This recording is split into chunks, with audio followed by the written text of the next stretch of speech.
Comme chaque soir, c'est l'heure du Buzz Média France avec Karim Yayaoui. Bonsoir Karim. Bonsoir Julien. Et on commence avec la question qui enflamme la toile aujourd'hui. Exactement, cette question on peut la retrouver sur Big Brother, c'est un site, un blog abrité par Le Monde. Et cette question c'est: Pujadas souhaite-t-il voir Martine Aubry à l'Élysée? Alors pourquoi cette question, vous allez me dire? Eh bien c'est à cause d'une petite phrase qui lui a échappé hier lors d'une interview sur le plateau du journal de France 2. Alors on va regarder un petit extrait et vous me dites s'il y a quelque chose qui vous choque après. Allez, c'est parti. Alors, on a dit que vous avez semblé changer d'attitude vis-à-vis de lui ces derniers jours. Si vous êtes désigné par la primaire et si vous êtes élu présidente de la République, ce qu'on vous souhaite, est-ce qu'il aura une place à vos côtés dans votre équipe? Ah oui, ce qu'on vous souhaite. Exactement, alors voilà, tout ça, ça a énormément excité Internet aujourd'hui. Petite politesse, dit-on. Petite politesse ou lapsus, en tout cas, l'AFP a noté cette phrase que Martine Aubry, elle, n'avait pas révélée. Alors du côté de l'AFP, eh bien on se demande pas d'ailleurs, on titre Pujadas souhaite à Martine Aubry d'être élue présidente. Ils n'y vont pas avec beaucoup de guillemets, exactement. Alors le net s'enflamme malgré les explications du journaliste qui précise bien que c'était une formule de politesse. Il souligne qu'il y a une différence grammaticale entre dire c'est ce qu'on vous souhaite et c'est ce qu'on souhaite. Ce n'est pas tout à fait la même chose, mais malgré cela, sur Internet, on trouve ce genre de titre: Martine Aubry a le soutien de Pujadas. Et c'est des explications qui ne satisfont pas tout le monde. Pas grand monde. En tout cas, déjà certains crient à la connivence entre politiques et journalistes. Mais pour Bruno Roger Petit, qui tient un blog consacré aux médias dans le Nouvel Observateur, eh bien, le présentateur du journal de France 2 est pris dans un buzz totalement farfelu qui a pris des proportions démesurées.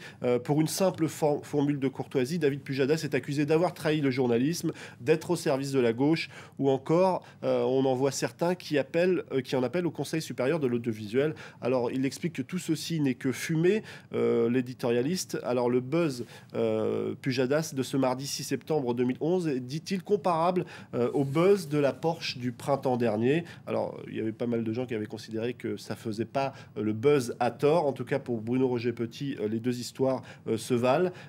Donc, tout ça, c'est du vent. C'est un faux débat, une falsification, une manipulation. On peut ajouter que cette histoire est révélatrice de la suspicion de l'opinion vis-à-vis des journalistes et de leur rapport avec le monde politique. Mais tout de même, là, cette fois-ci, même si on sait que parfois il y a de la collusion, il y a des liens très proches, ce n'est pas forcément révélateur. Sur Twitter également, on réagit beaucoup. Exactement. Alors, on suggère à David Pujadas, s'il reçoit Nicolas Sarkozy à l'avenir, eh bien, qu'il utilise une autre formule. Par exemple, si vous perdez ce qu'on ne vous souhaite pas. Bon, c'est une façon également de dire les choses pour cette polémique très franco-française. Maintenant, on évoque le 11 septembre dans les médias également, Karim. Dans les médias, et notamment du côté du Nouvel Observateur, on est allé voir des web journalistes en poste au moment des attentats pour voir comment ils ont vécu l'événement, comment ils ont traité l'information et comment leur métier a changé un petit peu à cause du 11 septembre. Alors, Johan Hufnagel est interviewé par le Nouvel Obs. À l'époque, il était à la rédaction de Libération.fr.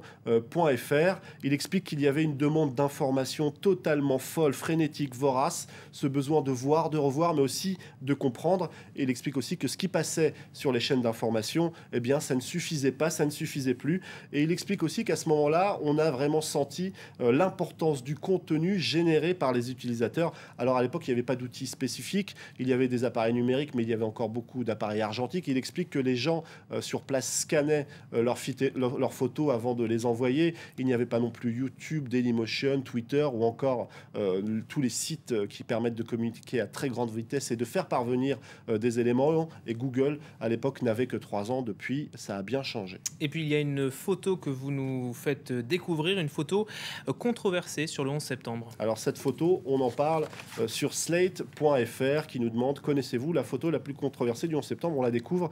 C'est vrai qu'elle est étonnante. Il y a quelque chose de dérangeant à voir ces gens qui sont là en train de bronzer, prendre du bon temps, cette jeune femme qui est presque allongée, ce vélo qui donne l'impression qu'ils sont en vacances, et derrière ce panache de fumée, des tours jumelles qui ont été frappées de plein fouet par des avions terroristes. Alors voilà, c'est vrai qu'il y a quelque chose d'étrange au point que le photographe de cette photo, qui appartient à l'agence Magnum, a décidé à l'époque de ne pas s'en servir immédiatement après les attentats du 11 septembre. C'est vrai que les photos qu'on voyait à ce moment-là, c'était plutôt des photos qui montraient le courage, l'héroïsme des pompiers, de la police ou de n'importe qui dans la rue venait au secours aux gens blessés, etc. Donc c'est vrai que cette photo aurait pu déranger à l'époque, mais elle a fait aussi un petit peu polémique parce qu'un des personnages qui est sur cette photo, le jeune homme en bleu qui est assis, eh bien en fait, lui a porté plainte en quelque sorte en expliquant qu'on lui avait volé cette image et qu'elle ne reflétait pas du tout ce qu'il ressentait au moment où elle a été prise.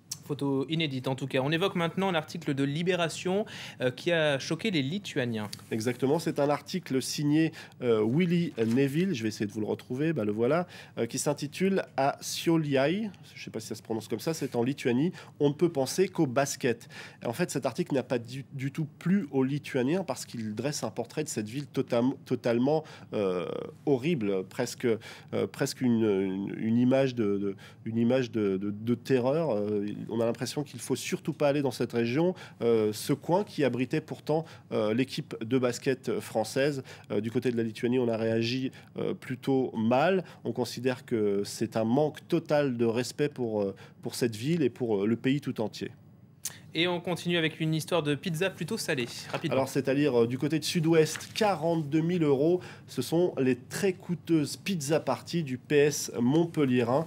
On s'intéresse un petit peu à cette affaire du côté de Sud-Ouest parce que Robert Navarro, qui était à la tête de la fédération du Parti socialiste et qui l'a quitté en 2010, eh bien, avait l'habitude de commander beaucoup de pizzas, peut-être un petit peu trop. Et la nouvelle fédération du Parti socialiste veut savoir s'il n'y avait pas quelque chose de louche. 42 000 € de pizza, même en 2 ans, ça fait quand même beaucoup. Merci beaucoup Karim Yayaoui. C'était le Buzz Média France et tout de suite on retrouve toute l'actualité du net, c'est sur le net.